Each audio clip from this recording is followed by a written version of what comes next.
Hello and welcome back to my video. It's me, Mark. We're talking about the BornFree days 2017 and why I didn't really want to interview Daigo. But it's not what you think. So I did interview Daigo at Evo in 2017 when Evo were paying me to be there and do these interviews, which was fantastic for me. First time that had really happened. Z, the famous Z, is here. Somebody who also really believed in me in the early days, which was fantastic. He was doing the translation. The interview I don't think lasted a huge amount of time, probably because all the questions were answered quite quickly by Daigo. So the reason I wasn't super interested in interviewing Daigo was because we just had Daigo saturation. Like, I didn't think there was anything that I could get out of him in a Japanese to English interview that wasn't already known. Absolute saturation of Daigo. Like, I had seen him in 09. You know, that was the first time I think I'd seen this mysterious Japanese guy who'd flown over from Japan and was just kicking the crap out of everyone and beat Justin Wong and made everyone want to play as Ryu in Street Fighter 4. Just wonderful memories and flooding my brain full of dopamine right now just thinking about it.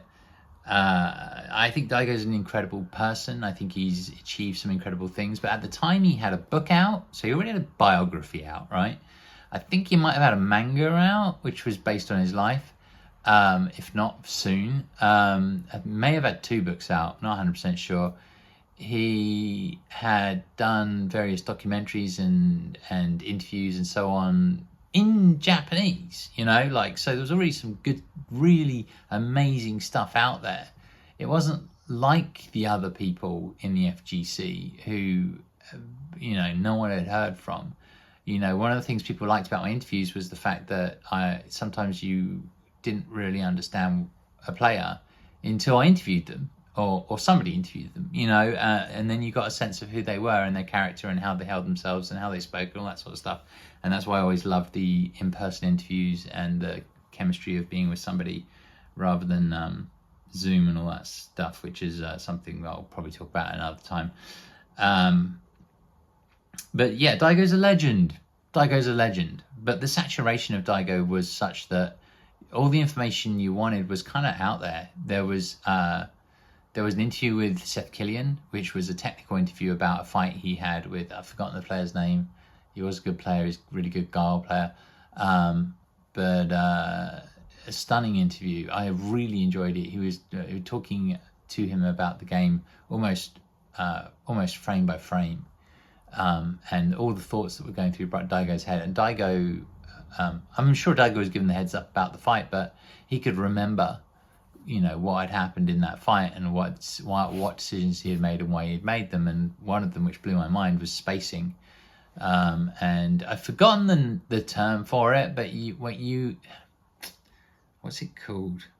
This is why I'm not a commentator. My brain does not work in the same way, I'm afraid. It's not very good at retaining knowledge, and it's not very good at retrieving knowledge. I mean, the knowledge is there, but it's not very good at retrieving knowledge quickly.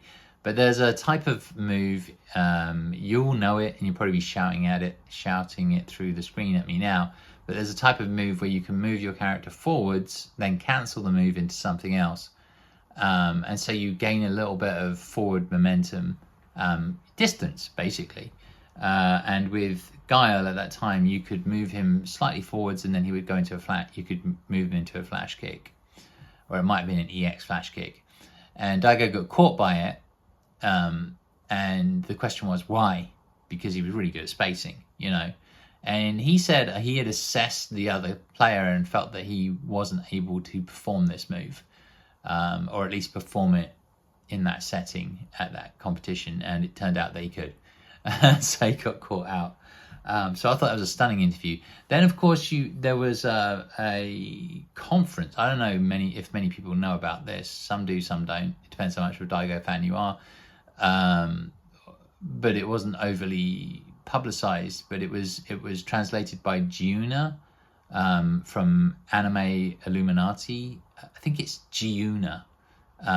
Really nice guy, whenever I met him, at least, seemed really friendly, seemed like he was up for helping anything to do with the FGC, and me in particular, I think he was prepared to translate for me. I don't think he ever did, but I can't remember.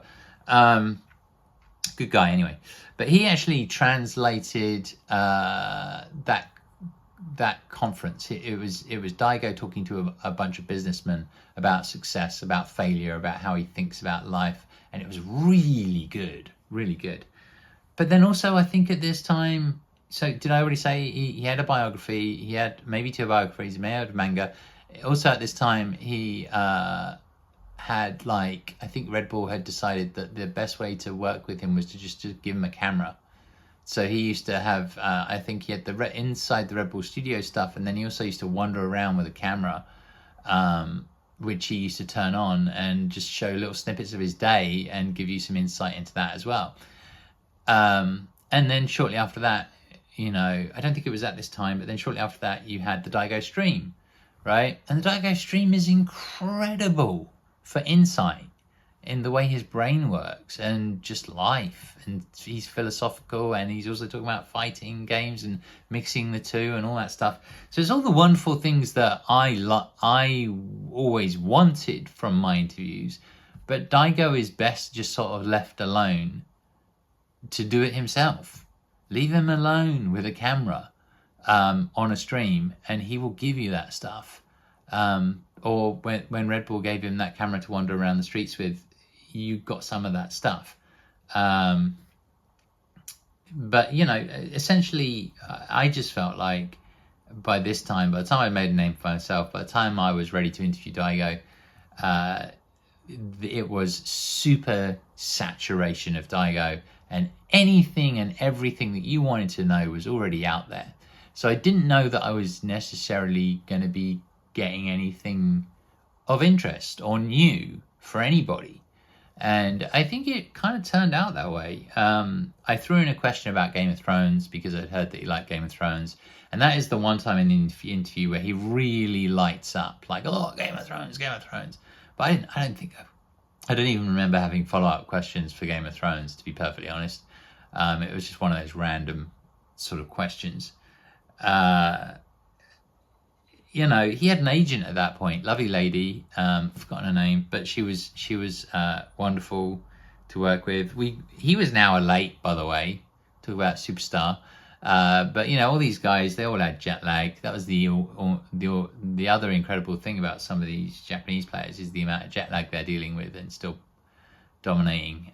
Back in those days, at least. He was an hour late to the interview when I was rushing around like a madman trying to get as many interviews as possible and lining everybody up.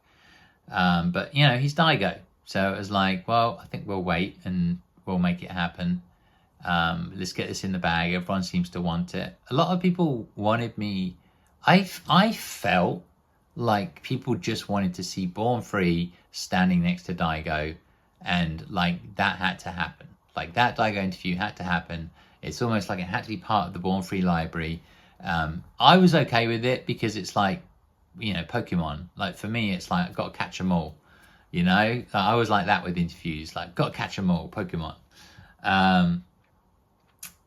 And you know, it was cool. But I don't think there's anything hugely enlightening there. But you know, 30,000 people watched it, so they obviously wanted to see it. So they saw it.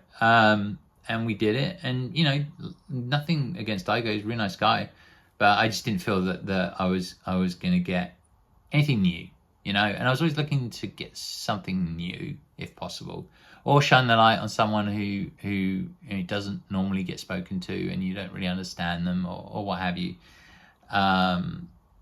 So yeah, that was it basically. But it got done, and I am happy I did it. But like I said, it wasn't because I disliked Daigo or anything like that. Far from it. Absolute, you know, hero of mine. It was just, I just felt like, where's the value here? But like I said, a lot of people, they just wanted to see maybe that merger, that BornFree interviews Daigo. Like, I've always struggled with non-logical things, I think. is probably a good way of putting it. So when people just want to see something because they love it or they like it or whatever, or maybe they you know, I don't know. Like I always struggle with, like, why do people follow me full stop when I'm not doing an interview with somebody famous? You know, I always wonder, you know, what is that? Is that a vibes thing? I've come to think that it's a vibes thing. It's like you're kind of vibing. You think, yeah, this guy is like my guy. You know, so BornFree's like my guy. Like I vibe with him. Like I like where he's coming from. I like the way he thinks. I like the way he talks. Whatever. I'm not 100% sure. I don't think I'll ever know the answer. Analytics can only tell you so much. So yeah, so we did it, and it was cool. And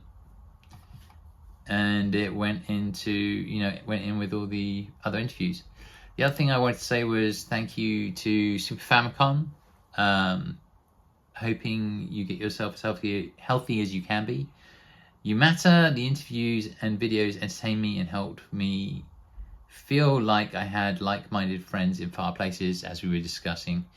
Every day is a chance to be better. Thank you and cheers. Thank you, Super Famicom, for your donation on Ko-Fi.